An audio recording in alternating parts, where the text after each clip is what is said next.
ईमानदारी का फल। काफी समय पहले की बात है। प्रतापगढ़ नाम का एक राज्य था। वहाँ का राजा बहुत अच्छा था, मगर राजा को एक सुख नहीं था। वह यह कि उसके कोई भी संतान नहीं थी, और वह चाहता था कि अब वह राज्य के अंदर किसी योग्य बच्चे को गोद ले, ताकि वह उसका उत्तराधिकारी बन सके और आगे की बागडोर को सुचारू रूप से चला सके। और इसी को देखते हुए राजा ने राज्य में घोषणा करवा दी कि सभी बच्चे राजमहल में एकत्रित हो जाए। ऐसा ही हुआ। राजा ने सभी बच्चों को पौधे लगाने के लिए भिन्न भिन्न प्रकार के बीज दिए और कहा कि अब हम 6 महीने बाद मिलेंगे और देखेंगे कि किसका पौधा सबसे अच्छा होगा। महीना बीत जाने के बाद भी एक बच्चा ऐसा था जिसके गमले में वह बीज अभी तक नहीं फूटा था, लेकिन वह रोज उसकी देखभाल करता था और रोज पौधे को पानी देता था। देखते ही देखते 3 महीने बीत गए।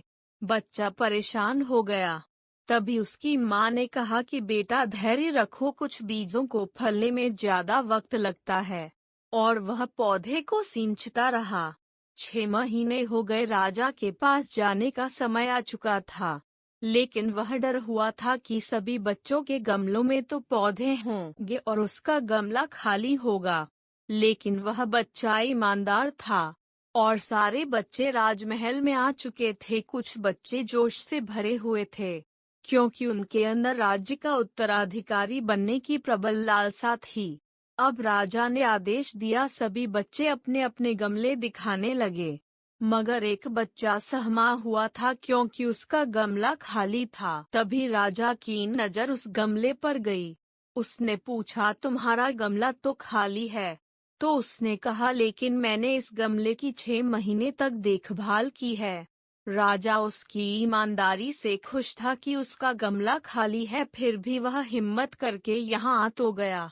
सभी बच्चों के गमले देखने के बाद राजा ने उस बच्चे को सभी के सामने बुलाया। बच्चा सहम गया और राजा ने वह गमला सभी को दिखाया।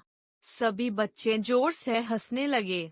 राजा ने कहा, शांत हो जाइए, इतने खुश मत होइए। आप सभी के पास जो पौधे हैं वो सब बंजर है। आप चाहे कितनी भी मेहनत कर ले उनसे कुछ नहीं निकलेगा। लेकिन असली बीज यही था। राजा उसकी ईमानदारी से बेहद खुश हुआ और उस बच्चे को राज्य का उत्तराधिकारी बना दिया गया। लेकिन हमें इस कहानी से क्या सीखने को मिला? मेरे हिसाब से अपने अंदर ईमानदारी का होना बहुत जरूरी है। अगर हम खुद के साथ ईमानदार हैं तो जीवन के किसी न किसी पड़ाव में सफल हो ही जाएंगे, क्योंकि हमारी औकात हमें ही पता होती है। हम खुद को पागल बनाकर खुद का ही नुकसान न करते हैं।